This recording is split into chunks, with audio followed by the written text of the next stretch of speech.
আরে আরে কি করতেছো? ছাড়ো। আরে কেন? কি করতেছো? এই যে দেখেন, আমার কথা তো বিশ্বাস করেন নাই, এখন নিজের চোখে দেখেন। এবার আমাদের দুজনের কেউ যদি একটাও বাচ্চা দিতে না পারি তাহলে কিন্তু আমাদের এই বাসায় রাখবে না, কথাটা মাথায় রাখিস। এখন আমি কি করব বল? আমি তো চেষ্টা করতেছি, না হলে আমি কি করব? কি করি বলতো, কোনোভাবেই তো কিছু হচ্ছে না। জিসান আমাকে বলে দিয়েছে যদি 3 মাসের মধ্যে বাচ্চার কোনো সুখবর দিতে না পারি তাহলে নাকি আমাকে এই বাসায় রাখবে না, ডিভোর্স দিয়ে দিবে। তোর ভাইও তো আমাকে সেম কথাই বলেছে, আমি যদি 3 মাসের ভিতরে কোনো সুখবর না দিতে পারি তাহলে নাকি আমাকে ডিভোর্স দিয়ে এই বাসা থেকে বের করে দিবে। এই বাসা থেকে বের করে দিলে আমরা কই যাব বল? হ্যাঁ তাই তো, এই বাসা থেকে বের করে দিলে আমাদের দুজনের রাস্তায় রাস্তায় ভিক্ষা করতে হবে। আচ্ছা তুই বল তো, তুই তো এই বাড়িতে বিয়ে হয়ে আসছিস 3 বছর হলো, আমি না হয় আসছি মাত্র 2 বছর, কিন্তু তোর কেন বাচ্চা হচ্ছে না? আর আমি না একটা জিনিস বুঝতে পারছি না, আমার সমস্যা নাকি জিসানের সমস্যা, কেন যে বাচ্চা হচ্ছে না কিছুই বুঝতে পারছি না। ওটাই তো। কি ব্যাপার, কি করতেছো তোমরা? এই তো আমরা একটু গল্প করতেছিলাম। ও আচ্ছা। আচ্ছা আপনারা এই সময় বাসায় আমি আর ভাইয়া তোমাদেরকে একটা গিফট দেওয়ার জন্য বাসায় আসছি। গিফট নিয়ে আসছো? দাও গিফট। কই কি গিফট নিয়ে আসছো? দাও আমাদেরকে। এই তো দিব তো, এই যে দেখো। দেখি দেখি দেখি। আরে দাঁড়াও না, এত টানাটানি করতেছো কেন?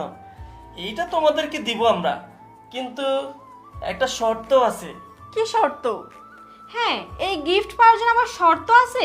কি শর্ত ভাইয়া? আরে শর্তটা হলো তোমরা দুজনের মধ্যে আগামী 1 মাসের মধ্যে যে আমাদেরকে একটা সুখবর শোনাইতে পারবে তাকে এই গিফটটা দেব আমরা। কি বলেন, এই গিফট পাওয়ার জন্য আমার আগামী 1 মাসের মধ্যে সুখবর দিতে হবে? আচ্ছা ঠিক আছে, আমরা দিব, কোনো সমস্যা নাই, তাও গিফট আমাদের চাই। আচ্ছা ঠিক আছে, তুমি কি বলো ছোট ভাই? হ্যাঁ ভাইয়া, তুমি ঠিকই বলেছো। আর শোনো, তোমরা গত 2 বছরে আমাদের 2 ভাইকে কোনো সুখবর দিতে পারোনি। এখন তোমাদের দুজনের মধ্যে আগামী 1 মাসের মধ্যে যে আগে বাচ্চার সুখবর দিতে পারবে সেই স্বর্ণের চেনটা পাবে। আচ্ছা ঠিক আছে, কোনো সমস্যা নাই। শোনো, এই চেইনের দাম কিন্তু 1,80,000 টাকা। যদি তোমরা সুখবর দিতে পারো এই চেইনটা কিন্তু তোমরা যে কোনো একজন পাবা। আচ্ছা তুমি কোনো চিন্তা করো না, আমরা আল্লাহ রহমত করলে নিশ্চয়ই সুখবর দিব। আচ্ছা ঠিক আছে, তাহলে আমরা এখন বিজনেসের কাজে বাইরে যাব, তো তোমরা থাকো। হ্যাঁ ভাইয়া চেনটা আমাদের কাছে রেখে যান। না, চেইনটা তখনই দেওয়া হবে যখন তোমরা দুইজনে আমাদেরকে একটা সুখবর দিবা। আচ্ছা ঠিক আছে। আচ্ছা থাকো। হ্যাঁ চলো ভাই। ঠিক আছে, থাকো। হ্যাঁ এই শুনলি কি বললো? 1,80,000 টাকা এই চেনের দাম। যেভাবেই হোক এই চেন আমাদের পেতেই হবে। এখন কি করব বলতো? বলে তো দিলাম যে সুখবর দিব, এখন কি করে সুখবর দেব? ওটাই তো, আমরা তো কোনো জাদু জানি না যে বাচ্চা পেটে নিয়ে আসবো। কি করব এখন? ওটাই শোন, তো ভাবছি। একটা প্ল্যান করতে হবে আমাদের, যেভাবেই হোক বাচ্চা তো দিতে হবেই, এই চেনও আমাদের পাইতে হবে। হ্যাঁ আচ্ছা চল এখন এখান থেকে যাই। আচ্ছা চল। এই শোন, ওরা কিন্তু দেখলে কোনোভাবেই বুঝতে পারবে না আমরা যে সত্যি সত্যি প্রেগনেন্ট না। এমন প্ল্যান করেছি কোনোভাবেই বুঝতে পারবে না। হ্যাঁ একদমই বুঝতে পারবে না, দেখতে তো একদমই বোঝা যায় না যে এই পেটটা ফেক। হ্যাঁ দেখে মনে হচ্ছে সত্যি সত্যি বাচ্চা আছে পেটে, কিছুদিন পরেই আমাদের বাচ্চা হয়ে যাবে। আরে আমার না খুব পেটে ব্যথা করতেছে।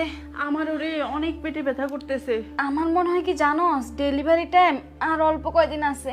ও মা গো কি ব্যথা! আস্তে ছিল, কাজের মেয়েটা আবার কিছু বলে দেবে না তো? আরে ধুর, কাজের মেয়েটাকে কিছু দেখছে নাকি? কাজের মেয়েটা তো কিছুই দেখে নাই, সমস্যা নাই, অভিনয় চালিয়ে যা। ও আল্লাহ গো কি ব্যথা করতেছে রে। এই আমার মনে হয় পেটের ভিতর বাচ্চা লাথি দিচ্ছে, বুঝতে পারছিস? বুঝছি। ম্যাডাম কি হয়েছে আপনাগর? চিল্লানি শুনলাম, আপনারা কি অসুস্থ? এই তুই কি চোখে দেখোস না আমাদের কি হয়েছে? মানে হাই আল্লাহ, ম্যাডাম আপনাগর কি হয়েছে? আবার দেই পেট ফুলা, পেটের মধ্যে টিউমার হয়েছে নাকি? এই ফকিনীর বাচ্চা, তুই কি চোখে দেখোস না আমরা যে প্রেগনেন্ট? আরে এই ফকিনি বুঝবে কিভাবে? এই শোন, আমাদের পেটে বাচ্চা আছে, আমরা প্রেগনেন্ট, বুঝতে পারছিস? আমাদের জামাইরা যদি বাসায় এসে দেখে তাহলে খুব খুশি হবে। এত বছর পর আমরা দুজন প্রেগনেন্ট হয়েছি। এই তুই যা তো, তোর কাজ কর, যা।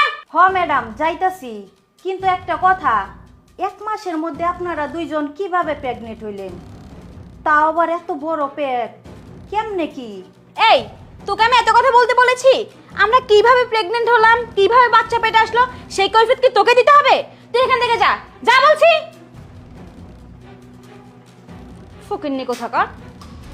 এই শোন, ওরা না বলছে যে আজকে আসবে। শোন, ওরা আসার আগেই এই ছোট লোকটাকে বাসা থেকে বের করে দে। আরে না, তুই কি পাগল হয়ে গেলি? এদের বাসা থেকে বের করে দিলে আবার কি না কি ঝামেলা লাগাবে, ওদের কাছে যদি উল্টাপাল্টা কিছু বলে। হাই আল্লাহ, মানুষ এমন কিভাবে হয়? সামান্য একটা চেনের জন্য স্বামীরে কিভাবে ঠকাইতাছে। যেইভাবেই হোক সাহেবদের আমি বইলেই দিব। ও মা গো, কি পেটে ব্যথা! উফ। সত্যি পেটে অনেক ব্যথা করতেছে রে। কি ব্যাপার, তোমাদের কি হয়েছে? আরে তুমি কি দেখতে পারতেছো না আমরা যে প্রেগনেন্ট? যাক, আলহামদুলিল্লাহ, এতদিনে আমাদের মনের আশাটা পূর্ণ হতে যাচ্ছে। এই সত্যি নাকি? হ্যাঁ, সত্যি তুমি বাবা হতে যাচ্ছ। যাক, আলহামদুলিল্লাহ। তুমি জানো না আমি কত খুশি হয়েছি। তুমি আজকে আমার মনের আশা পূরণ করেছো। আজকে আমি বাড়ির সবাইকে মিষ্টি খাওয়াবো। হ ভাই, তুই ঠিকই বলছস, আমরা পুরো এলাকার মানুষদেরকে মিষ্টি খাওয়াবো। শোনো, আমরা তো তোমাদের মনের আশা পূরণ করলাম, এবার আমাদের গিফটটা দাও। হ্যাঁ হ্যাঁ, আমাদের না গিফট পাওয়ার কথা, তোমরা তো কথা দিয়েছো যদি আমরা দুজনের মধ্যে একজন সুখবর দিতে পারি তাহলে নাকি আমরা স্বর্ণের চিনতে পাবো। কিন্তু এখন তো আমরা দুজন একসাথে প্রেগনেন্ট হয়েছি, তাহলে দুজনেই গিফট পাবো। ভাইয়া গিফট দেন। হ্যাঁ, অবশ্যই তো গিফট দিব। এই তো তোমাদের যে গিফট দিব বলছি, এই সেই স্বর্ণের চেইন। দেন। আরে দাঁড়াও, শুনো, আমরা তো দুই ভাই বলেছিলাম তোমাদের মধ্যে যে কোনো একজন আমাদেরকে সুসংবাদ দিতে পারলে আমরা এই চেইনটা দিব। এখন যেহেতু তোমরা দুইজনে আমাদেরকে সুসংবাদ দিয়েছো, তাহলে এরকম আরেকটা চেইন বানাবো, বানাইয়া দুজনকে দুইটা দিব। ঠিক আছে?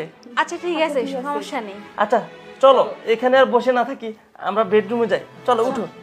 দাঁড়ান, ম্যাডামরা তো প্রেগনেন্ট, আমি একটু পরীক্ষা করে দেখতে চাই পেটে বাচ্চা আছে কিনা। এই বিয়াদব, তুই কি বলতেছো? তোর ম্যাডাম প্রেগনেন্ট, তুই বাচ্চা আছে কিনা পরীক্ষা করবি? এই তুই কি ডাক্তার নাকি? ডাক্তার যে তুই পেটে বাচ্চা আছে কিনা তুই সেটা পরীক্ষা করবি? আরে ভাইয়া জানেন না, এই ফকিনিটা তখন থেকে এরকম শুরু করেছে, সকাল থেকে শুধু বলতেছে ম্যাডাম আপনাদের পেটটা তো বড় হলো কিভাবে। ভাইজান আপনি তো জানেনই, আর তোমরা তো জানোই, আমরা এক হুজুরের কাছে গিয়েছিলাম, পানি পড়া খেয়েছি বাচ্চা হওয়ার জন্য, আর তাই হয়তো, তাছাড়া সবটা আল্লাহর রহমত। হ হ, বাবার কাছে গিয়েছে, বাবা বাচ্চা দিয়ে দিছে, আর তুমি উল্টা পাল্টা কথা কওকে? হ্যাঁ, পেটের বাচ্চা আছে কিনা সেটা তুমি পরীক্ষা করবা? যাও এখান থেকে যাও। এই যাবো, যা। না সাহেব, আমারে পরীক্ষা করতে দেন। এই তুই আমাদের বউয়ের নামে মিথ্যে কথা বলিস?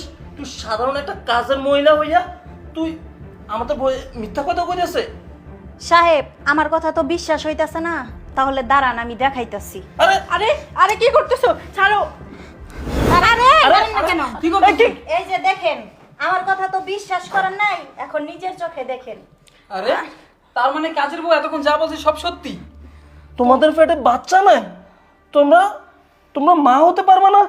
এই এই অভিনয়টা তোমরা কেন করছো বলো? দুজনে এই অভিনয়টা কেন করছো? আমরা কি করব বলো? তোমরা খালি আমাদেরকে বাচ্চার চাপ দিতেছো। বাচ্চা না হলে আমাদের দোষ, আল্লাহ না দিলে আমরা কি করব? হ্যাঁ তাই তো, তোমরা কখন আমাদেরকে বুঝতে চেয়েছো, তাই আর চাপ সহ্য করতে না পেরে আমরা এই অভিনয়টা করেছি, তাছাড়া আর কিচ্ছু করার ছিল না আমাদের। তাই বলে তোমরা আমাদের ইমোশন নিয়ে খেলবে, এইভাবে বাচ্চা হওয়ার নাটক করবে? তোমরা তো স্বামী হয়ে বউদের কষ্ট একটুও বুঝতে পারো না। চুপ করো, আর একটা কথাও বলো না। এখন আমরা বুঝতে পারছি ছোট ভাই, ওই যে আমরা একটা লোভ দেখাইছি, এই যে স্বর্ণের চেইন, এই চেইনের লোভ কইরাই কিন্তু তারা এই অভিনয়টা করছে। আমি 100% শিওর।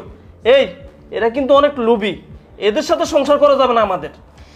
না না ভাইয়া, এরকম করে বলবেন না, আমরা তো একটা ভুল করে ফেলছি, আর কি করবো বলেন, এছাড়া কি আর কোনো উপায় ছিল নাকি? না বুঝে এমনটা করে ফেলেছি। হ্যাঁ দেখো, আমাদেরকে এবারের মতো মাফ করে দাও। এমন তোমাদেরকে মাফ করা যাবে না, তোমরা যে কাজ করেছো অনেক বড় অন্যায় করেছো, তোমাদেরকে মাফ করা যাবে না। আজকে এই কাজের মেয়েটা যদি আমাদেরকে এইভাবে না ধরিয়ে দিত, আমরা হয়তো বুঝতেই পারতাম না, কারণ আমরা বিজনেসের কারণে বছরকে বছর বাইরে থাকি, আর তোমরা আমাদেরকে এইভাবে ঠকাইতেছো না, তোমাদেরকে এইভাবে রাখা যাবে না। জিসান তুমি আমাকে মাফ করে দাও। আমাকেও মাফ করে দাও। তুমি তো আমাকে অনেক ভালোবাসো, আমাকে মাফ করে দাও হ্যাঁ please। ভালোবাসি, তোমাকে ভালোবাসি বলেই এতদিন বিশ্বাস করেছিলাম, কিন্তু তুমি সামান্য একটা চেনের জন্য আমার সাথে এত বড় প্রতারণা করবে এটা আমি ভাবতেও পারিনি।